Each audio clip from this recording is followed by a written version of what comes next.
Okay, so we are doing one more past paper of O levels. This past paper is October-November 2019, paper 1, variant 2. Let's start.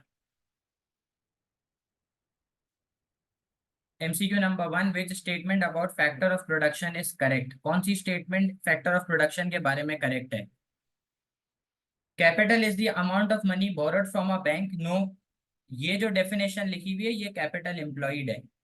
ये जो definition है ये capital employed है, ये accounting की दुनिया की definition है. Labour is output made by an employ, ये कह रहा है कि लेबर वो आउटपुट है जो एम्प्लॉय ने बनाया हुआ है. ये कह रहा है कि लेबर जो है ना वो मैन मेड है. ये भी गलत कह रहा है. लेबर मैन मेड रिसोर्स नहीं है, लेबर ह्यूमन रिसोर्स होती है. ठीक है. Land includes commercially grown rice crop. Profit is the reward of entrepreneur. Land में हर चीज आती है, सिर्फ राइस थोड़ी आता है. तो land is every natural resource. सही है. फिर ये कह रहा है profit is the reward for enterprise. Yes, entrepreneur का जो रिवॉर्ड है वो प्रॉफिट होता है. ठीक है. The diagram shows two production possibility curve. Which statement about movement from x to y is correct? ये बोल रहा है which statement from movement to x is y is correct.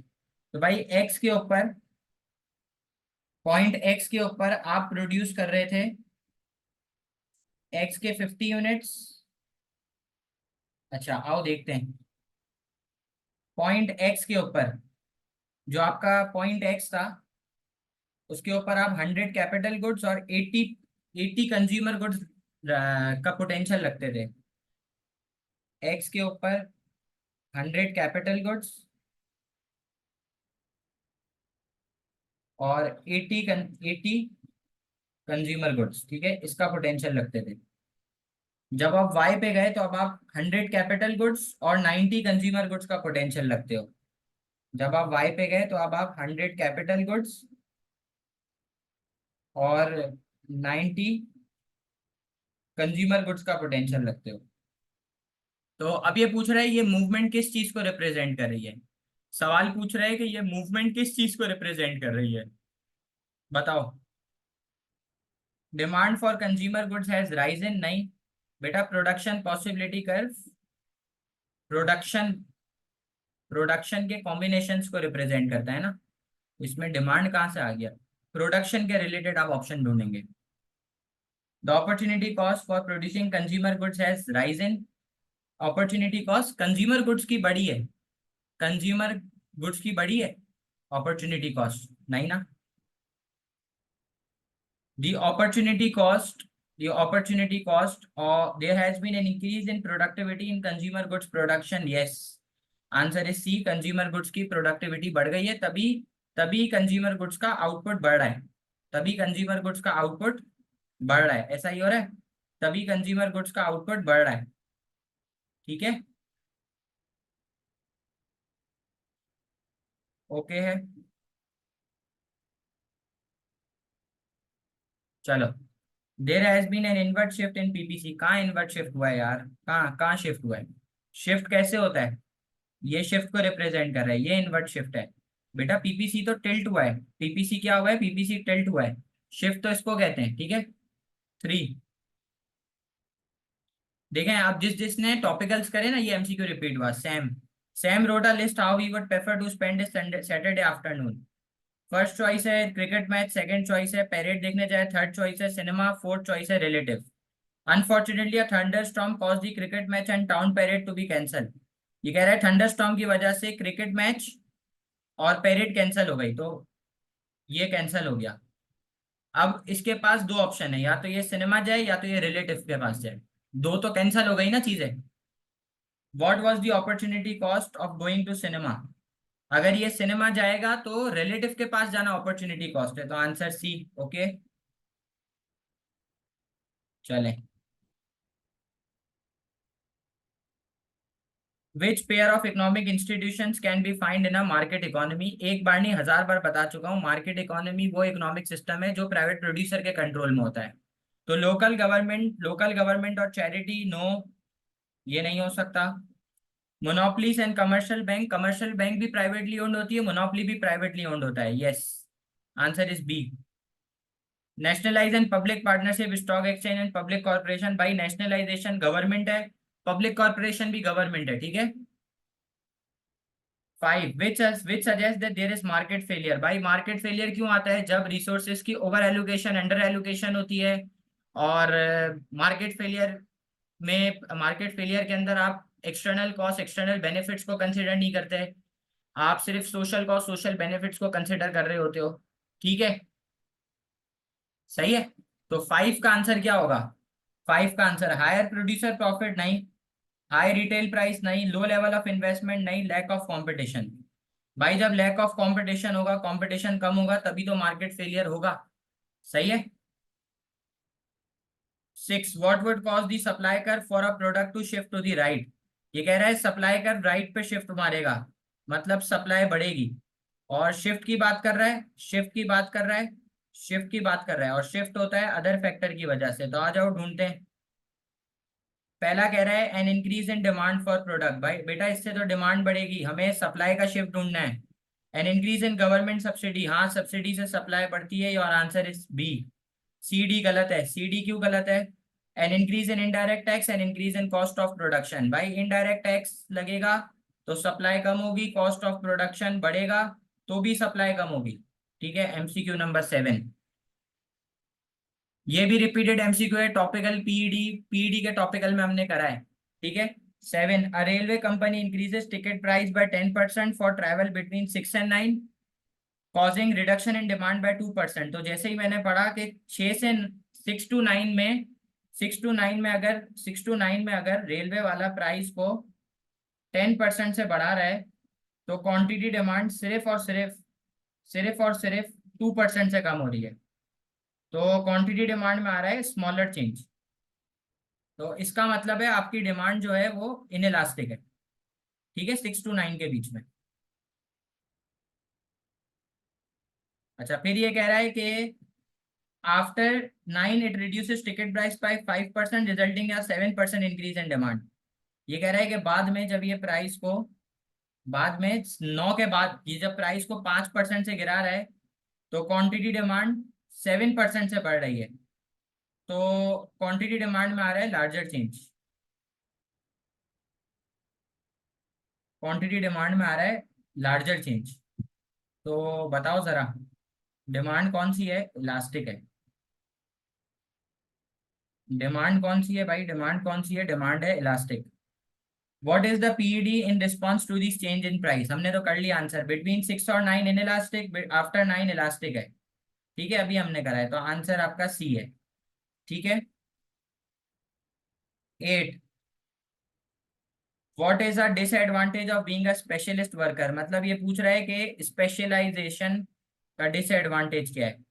सवाल पूछ रहा है डिसएडवांटेज स्पेशलाइजेशन का क्या है। What is the disadvantage of specialisation, सवाल ये पूछ रहा है। Career opportunities are abundant. Abundant का मतलब अनलिमिटेड।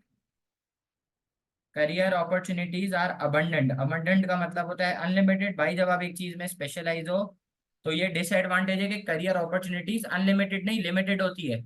सही है। अच्छा, फिर इसके बाद क्या कह रहा है? फिर कह रहा है earnings are related to level of skill. ये तो फायदा है। सवाल पूछ रहा है disadvantage. It may be difficult to find work locally. हाँ, लोकल वर्क नहीं मिलेगा, ये डिसएडवांटेज है। ठीक है। Labour supply elastic and plentiful, नहीं, ये भी नहीं है। ठीक है। भाई जो लेबर स्पेशलाइज होती है ना, उसकी सप्लाई इन इलास्टिक होती है, बहुत कम होती है वो, क्योंकि वो स्किल्ड होती है। ठीक है।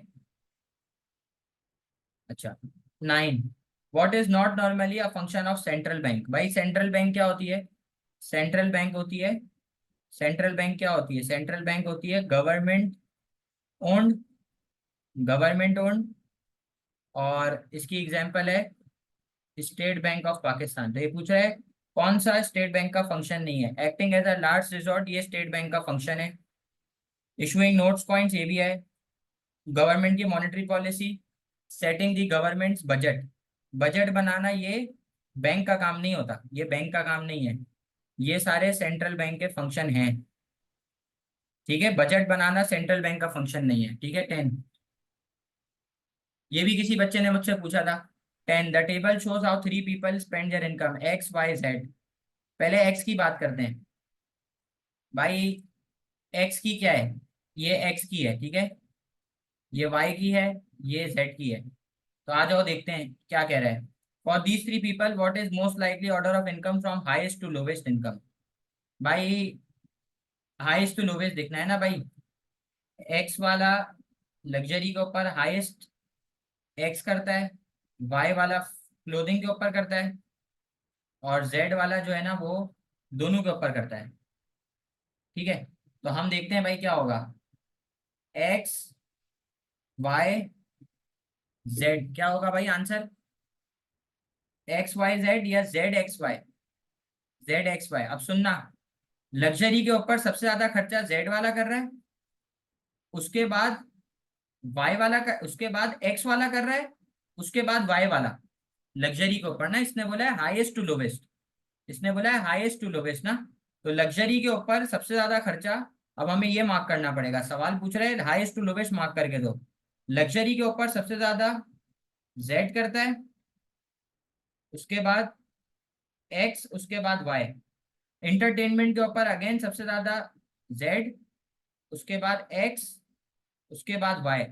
लेकिन क्लोथिंग के ऊपर सबसे पहले करता है वाई, उसके बाद एक्स, उसके बाद जेड। तो आंसर होता है जेड एक्स वाई ना, ये बोल रहा है हाईएस्ट टू लोवेस्ट। तो जेड एक्स वाई बनता है, जेड दोनों में फर्स्ट पर है और एक्स जो है वो दोनों पे सेकंड पर है। तो जेड एक्स वाई। ठीक है, ओके। 11।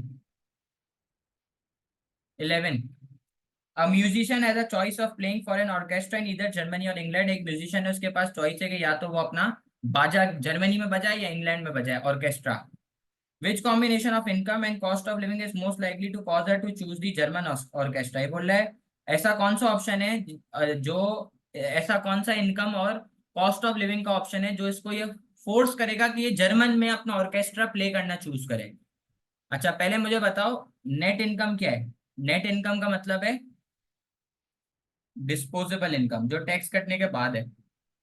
ग्रॉस इनकम क्या है, ग्रॉस इनकम वो है जो टैक्स से पहले की है, मतलब नॉमिनल इनकम है। ठीक है, अच्छा आप मुझे बता, नॉमिनल डिस्पोजेबल इनकम तो ज्यादा होनी चाहिए, तो आंसर ए है, सी है या डी है। पहले ये बात तो फिक्स हो गई, तो बी तो गलत कर दो। अच्छा कॉस्ट ऑफ लिविंग तीसरा है, कॉस्ट ऑफ लिविंग कम होनी चाहिए। कॉस्ट ऑफ लिविंग कम होनी चाहिए, तो आंसर बी या डी है, तो ए भी गलत कर दो आप। अब दो ऑप्शन रह गए, अब दो ऑप्शन रह गए। आ, ए ए बी और ए बी और ए बी और ए बी और सी दोनों गलत हो गए। ए बी और सी, सॉरी, ए और सी दोनों गलत हो गए। अब आंसर रह गया डी, बी और डी। अच्छा अब देखते हैं, प्री टैक्स इनकम हाई होनी चाहिए, आफ्टर टैक्स इनकम लो। नहीं, आफ्टर टैक्स इनकम लो नहीं होनी चाहिए, आफ्टर टैक्स इनकम भी हाई होनी चाहिए। तो बी भी गलत हो गया, अब आंसर डी रह गया। ये हाई हो, आफ्टर टैक्स इनकम हाई हो, मतलब टैक्स का रेट कम हो, और भले ग्रॉस इनकम कम हो लेकिन टैक्स कटने के बाद जो इनकम बच रही है वो ज्यादा हो, और कॉस्ट ऑफ लिविंग कम हो। तो 11 का आंसर डी है, ठीक है, okay. 12, which type of business organisation is necessarily in the public sector. भाई पब्लिक सेक्टर क्या होता है, पब्लिक सेक्टर वो है जो गवर्नमेंट ओन्ड होता है। तो इनमें से कौन सा ऐसा इदारा है जो गवर्नमेंट के अंदर होगा। Multinational, public limited, soul trader, नहीं, पब्लिक कॉर्पोरेशन होगी। 12 का सी है, ठीक है। ये गवर्नमेंट ओन्ड है, ये सारे के सारे प्राइवेट प्रोड्यूसर है, ये सारे के सारे प्राइवेट प्राइवेट प्रोड्यूसर है, ठीक है, प्राइवेट लिमिटेड है। विच combination of characteristics correctly describe a monopoly. भाई मोनोपोली क्या होती है, सबको पता है मोनोपोली। मोनोपोली एक सिंगल फर्म होती है। मोनोपोली क्या होती है सर, मोनोपोली एक सिंगल फर्म है जिसकी इनइलास्टिक डिमांड है। मोनोपोली एक सिंगल फर्म है जिसकी इनइलास्टिक डिमांड है, जिसका कोई क्लोज सब्स्टिट्यूट अवेलेबल नहीं है, जिसका नो क्लोज सब्स्टिट्यूट है, सही है। और मोनोपोली लार्ज फर्म होती है, तो उसको एवरेज कॉस्ट के कम होने के यानी कि इकोनॉमीज ऑफ स्केल के फायदे मिलेंगे। तो यस पॉसिबल, पॉसिबल, तो बी और डी गलत कर दो। बैरियर्स टू एंट्री हाई होते हैं ना भाई, बैरियर्स टू एंट्री हाई होते हैं, बहुत ज्यादा बैरियर्स होते हैं। बैरियर्स टू एंट्री हाई होते हैं, ठीक है, मोनोपोली के अंदर लो नहीं होते, सही है। ठीक है। 14, the table shows the sale of cold drinks made by a company in the UK in 2016 and 17. Demand for cold drink is influenced by changes in temperature. In 2016, sales followed the usual seasonal pattern. ये कह रहा है कि भाई cold drink की cell है ना, वो टेम्परेचर के ऊपर डिपेंड करती है। अप्रैल मई जून जुलाई अगस्त, 2016 2017 दिया हुआ है। तो भाई आओ सारे सारे चेक करने पड़ेंगे। 2016 से 17 के अंदर अप्रैल में गिरी है, मई के अंदर भी गिरी है, जून में भी गिरी है, जुलाई में भी गिरी है, अगस्त में भी गिरी है, ये बात तो क्लियर है। In which month of 2017 was the usual pattern disturb. ये बोल रहा है 2017 के कौन से महीने के अंदर पैटर्न डिस्टर्ब हुआ, पैटर्न डिस्टर्ब हुआ, कौन से वाले साल में पैटर्न डिस्टर्ब हुआ, ये पूछ रहा है। अच्छा, अब इसको पहले मिटा दो। अब ये बात कर रहा है सिर्फ 2017 की, ये 16 को हटा दो, ये 2017 की बात कर रहा है, ठीक है। ये पूछ रहा है कौन से वाले साल में पैटर्न चेंज डिस्टर्ब हो गया। तो यार ये इन इन 2 साल के अंदर है ना, 290 से 350 बढ़ी, फिर 350 से 270 गिर गई, फिर 270 से 490 बढ़ी, फिर 590 बढ़ी। इसका मतलब है कि 270 के बाद सीधी बढ़ रही है, और 290 से 350 गिर रही है। तो ये ये कब कब ये फारिग हो गया? 14 में कब ये डिस्टर्ब हुआ? कौन से महीने में डिस्टर्ब हो रहा है? जून के महीने में डिस्टर्ब करा ना इसने। इसने कौन से महीने में डिस्टर्ब करा?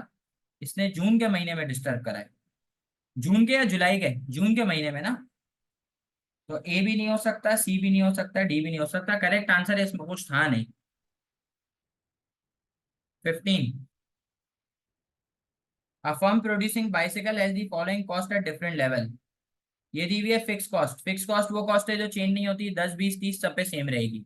ये दी हुई है variable cost 800 1500 3300। What happens to average total cost over this range of output. एक बार नहीं 1000 बार सिखा चुका हूँ। कभी भी किसी चीज का एवरेज निकालना हो तो उसका फॉर्मूला होता है, अब देखो, एवरेज टोटल कॉस्ट निकालना है ना, तो total cost upon total units, ये फॉर्मूला होगा। अब ये पूछ रहा है एवरेज टोटल कॉस्ट के साथ क्या हुआ, तो भाई इसके अंदर दो कॉलम ऐड कर दो आप। इसके अंदर आप दो कॉलम ऐड कर दो। इसके अंदर आपने दो कॉलम ऐड कर दिए। एक के ऊपर आपने लिख दिया टोटल कॉस्ट, और एक के ऊपर आपने लिख दिया एवरेज टोटल कॉस्ट। तो जरा बताओ टोटल कॉस्ट क्या होती है? टोटल कॉस्ट का फॉर्मूला क्या है? Fix cost plus variable cost. तो बताओ ये कितना हो जाएगा? 300 प्लस 800 कितना होगा? 300 प्लस 800 कितना होगा? 1100। ये हो जाएगा 1800। ये हो जाएगा 3600। सर एवरेज टोटल कॉस्ट चाहिए, तो हर उसकी निकालनी पड़ेगी। कैसे निकालूंगा? इसकी होगी इसकी होगी 1100 डिवाइड बाय 10। इसकी होगी 1800, 1800 डिवाइड बाय 20। इसकी होगी 3600 डिवाइड बाय 30। मुझे सबकी निकालनी पड़ेगी, एक सेकेंड देना मुझे। 1100 डिवाइड बाय 10, ये आ गया 110। 1800 डिवाइड बाय 20, ये आ गया 90। ये आ गया 3600 डिवाइड बाय 30, ये आ गया 120। चलें अब बताएं भाई, पहले एवरेज टोटल कॉस्ट कम हुई, उसके बाद बढ़ गई। It falls then rises. ठीक है, answer is B, 15 B, 15 B. Okay, समझ आया? 15 का बी।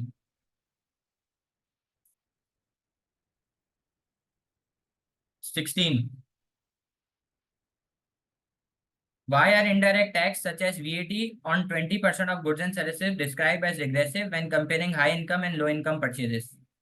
ये कह रहा है कि यार इनडायरेक्ट टैक्स को रिग्रेसिव क्यों कहा जाता है जब आप हाई इनकम और लो इनकम अर्नर्स को कंपेयर कर रहे हो। तो मुझे एक बात बताओ, ये अमीर को ज्यादा हिट करता है गरीब को? तो आपने बोला सर प्रोग्रेसिव टैक्स वो टैक्स है जो रिच को हिट करता है, और रिग्रेसिव टैक्स वो है जो गरीब को हिट करता है। तो अब हम आंसर ढूंढते हैं। High income pay higher percentage of their income in tax, regressive की बात कर रहा है। तो क्या रिग्रेसिव में हाई इनकम अर्नर ज्यादा इनकम देता है? नहीं, हाई इनकम अर्नर तो कम पे कर रहा होता है ना। ठीक है, हाई इनकम अर्नर पे या lower percentage of their income in tax. हाँ, रिग्रेसिव में तो वो कम देता है, प्रोग्रेसिव में वो ज्यादा दे रहा होता है। क्योंकि हाई इनकम अर्नर को प्रोग्रेसिव हिट करता है, रिग्रेसिव गरीब को करता है। Low income earner pay lower percentage of their income in tax, lower income earner ज्यादा टैक्स पे करता है। Lower income earner and high income earner pay the same percentage by same percentage, तो proportional tax होता है। बेटा तीन tax होते हैं, आप सुन लो। एक होता है प्रोग्रेसिव, एक होता है रिग्रेसिव, एक होता है प्रोपोर्शनल। प्रोग्रेसिव टैक्स क्या कहता है, इनकम के बढ़ने के साथ साथ टैक्स रेट बढ़ेगा, और प्रोग्रेसिव टैक्स रेट हिट करेगा अमीर को। Regressive tax goods and services पे होता है, तो रिग्रेसिव हिट करेगा गरीब को। अगर रिग्रेसिव ज्यादा है तो गरीब की इनकम कम होगी, अमीर को कोई फर्क नहीं पड़ेगा, अमीर को फर्क पड़ेगा प्रोग्रेसिव से। सर प्रोपोर्शनल टैक्स क्या है, इनकम बढ़े या कम हो टैक्स रेट सेम रहेगा। 17, the government has an important role in mixed economy which function it would not perform.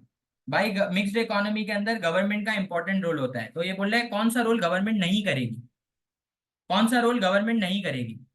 तो एक एक करके चेक करते हैं गवर्नमेंट के क्या रोल्स हैं।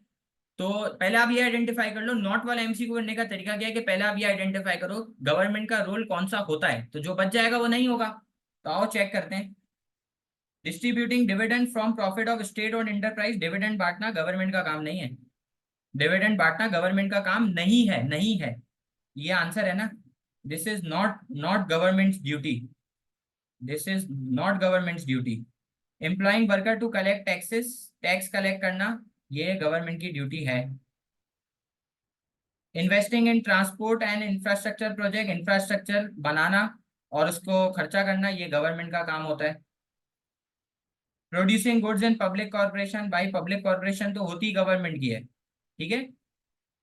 18, विच combination of policy measures would be effective in reducing the effects of recession. ये बोले रिसेशन से निकालना है इकोनॉमी को ना, तो रिसेशन रिसेशन में एग्रीगेटेड डिमांड कम होती है, तो हमारा टारगेट होगा एग्रीगेटेड डिमांड को बढ़ाना। A reduction in interest rate, a reduction in income tax. 18A सही कह रहे हैं। अच्छा कैसे, अब सुनो। इंटरेस्ट रेट कम होगा, इंटरेस्ट रेट कम होगा, सेवर सेव कम करेगा, स्पेंड ज्यादा करेगा, जिससे कंजम्पशन बढ़ेगी, एग्रीगेटेड डिमांड बढ़ेगी, प्रोड्यूसर को सिग्नल मिलेगा, प्रोडक्शन बढ़ेगी, डिमांड फॉर लेबर बढ़ेगी, अनएम्प्लॉयमेंट कम हो जाएगी। सर इनकम टैक्स कम होगा, डिस्पोजेबल इनकम बढ़ेगी, परचेजिंग पावर बढ़ेगी, कंजम्पशन बढ़ेगी, सेम होगा। तो आपका आंसर ए ही है, बी नहीं हो सकता। क्यों, क्योंकि बी कह रहा है इंटरेस्ट रेट कम होगा, यहाँ तक तो सही है, लेकिन जहां इसने बोला इनकम टैक्स बढ़ा दो वो गलत हो गया। फिर इंटरेस्ट रेट बढ़ा दो तो उससे तो इकोनॉमी और रिसेशन में चली जाएगी, ठीक है, तो बाकी गलत है। 19, how would government spending on education be classified. भाई देखो पहले तो गवर्नमेंट स्पेंडिंग एजुकेशन पे हो रही है, तो एजुकेशन और ट्रेनिंग से एग्रीगेटेड सप्लाई बढ़ती है, एजुकेशन और ट्रेनिंग से एग्रीगेटेड सप्लाई बढ़ती है और गवर्नमेंट स्पेंडिंग बढ़ रही है। तो जब एजुकेशन की बात हुई तो दिमाग में आ गया थॉट सप्लाई साइड पॉलिसी, और जब गवर्नमेंट स्पेंडिंग की बात हुई तो गवर्नमेंट एक्सपेंडिचर की बात हुई तो दिमाग में आ गया फिस्कल पॉलिसी। मॉनेटरी का तो कोई लेना देना नहीं है, तो यस, यस नो यस, ठीक है। 19 का सी है, ठीक है। 20, which increase is most likely to cause a rise in output of an economy. भाई इकोनॉमी का आउटपुट कब बढ़ेगा। 20 वाला कह रहा है इकोनॉमी का आउटपुट कब बढ़ेगा। हाइपर इन्फ्लेशन, हाइपर इन्फ्लेशन नहीं, हाइपर इन्फ्लेशन में तो सिर्फ प्राइस बढ़ती है, रियल इनकम कांस्टेंट होती है। सही है। इनकम टैक्स, इनकम टैक्स अगर बढ़ता है, इनकम टैक्स बढ़ता है तो डिस्पोजेबल इनकम कम होगी, परचेजिंग पावर कम होगी, कंजम्पशन कम होगी, एग्रीगेटेड डिमांड, एग्रीगेटेड डिमांड कम होगी, प्रोडक्शन कम हो जाएगी, ठीक है। ई भी नहीं हो सकता। इंटरेस्ट रेट अगर बढ़ेगा तो सेव ज़्यादा करेंगे, इन्वेस्टमेंट बढ़ेगी, इन्वेस्टमेंट बढ़ेगी तो एग्रीगेटेड डिमांड बढ़ेगी, जिससे प्रोडक्शन बढ़ जाएगी, ठीक है। तो आंसर है 20 का D. 21, Why was the Human Development Index introduced as a measure of standard of living? अभी जो लास्ट पास पेपर करा था अक्टूबर नवंबर 2023 का, अभी जो लास्ट पास पेपर करा था अक्टूबर नवंबर 2023 का, उसके अंदर आपको ये बात बताई गई थी बार बार आपको ये बात बताई गई थी कि human development index is a way to measure the standard of living. और आपको ये बात बताई गई थी कि स्टैंडर्ड ऑफ लिविंग के लिए चार चीजें होती हैं: years of schooling, infant mortality rate, life expectancy और GNI, net national income. Why was the HDI introduced as a measure of the standard of living? HDI क्यों स्टैंडर्ड ऑफ लिविंग के तौर पे इंट्रोड्यूस करा गया था, ये पूछना चाह रहा है। तो आपको बताया था HDI जो है ना वो स्टैंडर्ड ऑफ लिविंग को मेजर करने का एक तरीका है। और इसके अंदर बहुत सारी चीजें आती हैं: life expectancy, infant mortality, years of schooling आता है, उसके अलावा नेशनल इनकम आता है, और एजुकेशन हेल्थ केयर आता है, बहुत सारी चीजें आती हैं। तो आए देखते हैं। Education and health care are important contribution to standard of living. Yes, yes.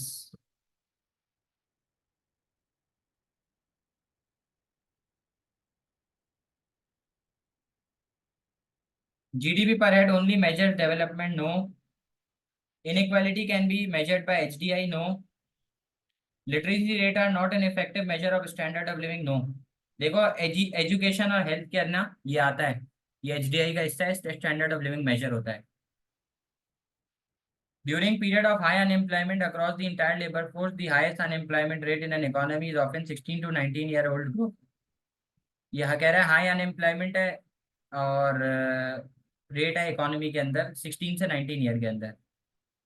Which statement explains why 16 to 19 years old might find it difficult to find a job? 16 से 19 ईयर ओल्ड वाले के लिए जॉब ढूंढना क्यों difficult है? The incentive to earn an income is lower for that age group. No. Their wages are lower than those of adult. No. ये पूछ रहे हैं जॉब ढूंढना क्यों डिफिकल्ट है। They lack both work experience and necessary skill. नया है ना भाई, फ्रेश बंदा होगा ना, तो उसके अंदर वर्क एक्सपीरियंस और स्किल्स कम होगी। 22C, 23। Venezuela, a leading oil producer, experienced hyperinflation over 400% per annum in recent year. How does this hyperinflation affect an economy? Hyper inflation में क्या होता है, प्राइसेस जो है ना वो राइज करती हैं बहुत ज्यादा रैपिडली। तो आंसर सी है या डी है? ए और बी तो नहीं हो सकता।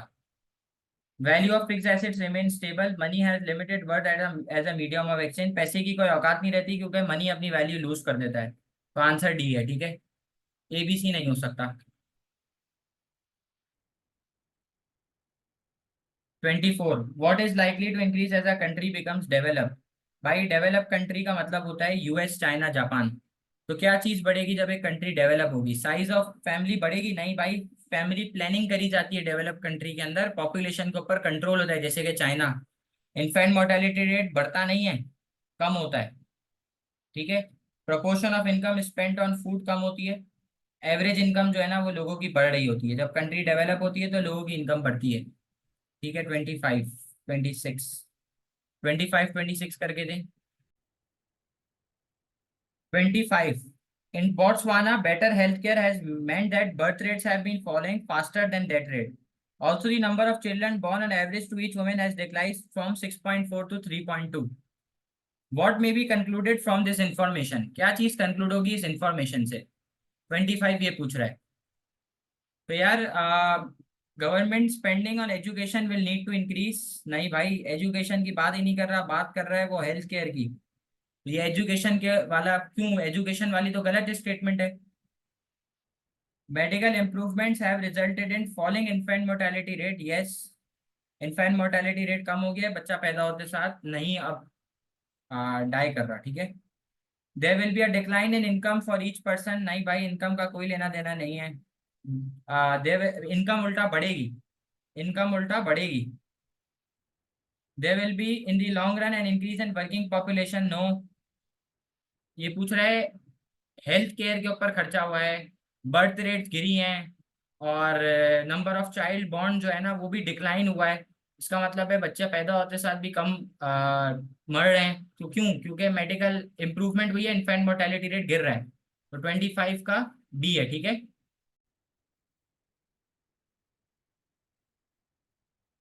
The table shows percentage share of GDP held by richest 20%, poorest 20% of population in each country. Which country has the greatest extreme of income and poverty? किस कंट्री के पास ग्रेटेस्ट एक्सट्रीम इनकम और poverty का सबसे ज्यादा income और poverty कौन सी country के पास है?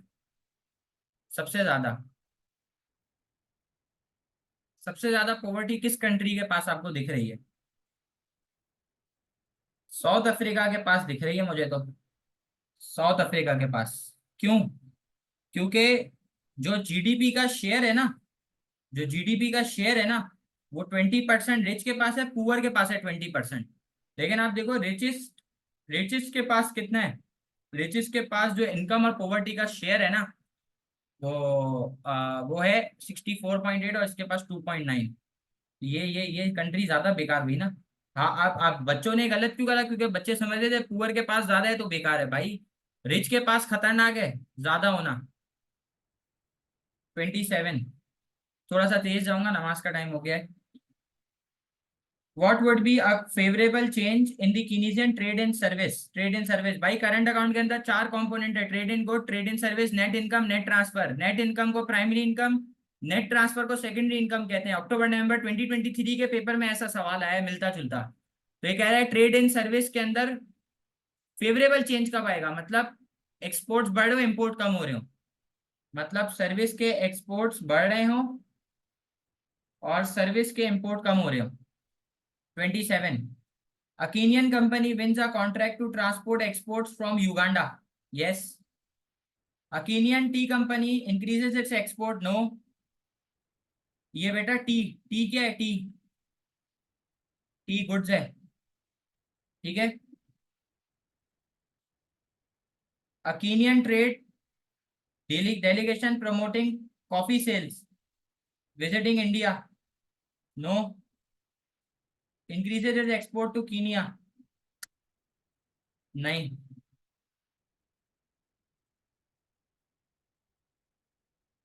ए आंसर है, ये 27 A. 28। What is the disadvantage of trade protection of manufactured good? भाई प्रोटेक्शनिज्म का डिसएडवांटेज क्या है ये पूछ रहा है। It can lead to retaliation. Yes. It encourages infant industry to grow. ये डिसएडवांटेज नहीं है, ये एडवांटेज है। ये एडवांटेज है भाई। It increases demand for domestic manufactured good. ये भी एडवांटेज है। It reduces outflows. इंपोर्ट कम होंगे, ये भी एडवांटेज है। ऊपर वाला डिसएडवांटेज है कि रिटेलिएशन हो जाएगी। 29। What would cause a rise in deficit of the current account of the balance of payment? मतलब इंपोर्ट और बढ़ जाए और एक्सपोर्ट्स और कम हो जाए, कौन से रीजन से ऐसा होगा? तो आइए देखते हैं। A fall in direct investment into the country. नहीं। इससे इससे नेट इनकम के ऊपर फर्क पड़ेगा। सही है। अच्छा, a fall in interest earn on overseas investment by the country. A fall in, इससे ये फॉरेन डायरेक्ट इन्वेस्टमेंट ना, फॉरेन डायरेक्ट इन्वेस्टमेंट इससे नहीं होगा। Fall in interest earn overseas investment by the country, इससे होगा। A fall in value of imported goods, इससे deficit नहीं होगा, इससे सरप्लस होगा। अ राइज इन रेवेन्यू, इससे भी सरप्लस होगा। ठीक है, B answer. What would reduce the volume of international trade in the world economy? International trade की वॉल्यूम वर्ल्ड इकोनॉमी में कम कब होगी? What would reduce the volume of international trade in the world economy? International trade की value कम, volume कम कब होगा? What would cause the volume of reduce the volume of international trade? Trade की वॉल्यूम कब कब होगी? जर्मन मेकिंग अ loan, loan का कोई ताल्लुक नहीं है। A Japanese car manufacturing establishing a factory, ये भी कोई नहीं है। The Canadian government introducing quota. Yes yes yes, इससे होगा, रिड्यूस होगा। एट एट से एट एट से क्या होगा? एट से सेकेंडरी इनकम बढ़ेगी। ये बोल रहा है ट्रेड किससे कम होगी? तो जब कोटा लगेगा तब कम होगी ना, क्योंकि कोटा क्या होता है? कोटा होता है इंपोर्टेड गुड के ऊपर एक लिमिट। ठीक है जी। So we are done with October November 2019। Okay, thank you.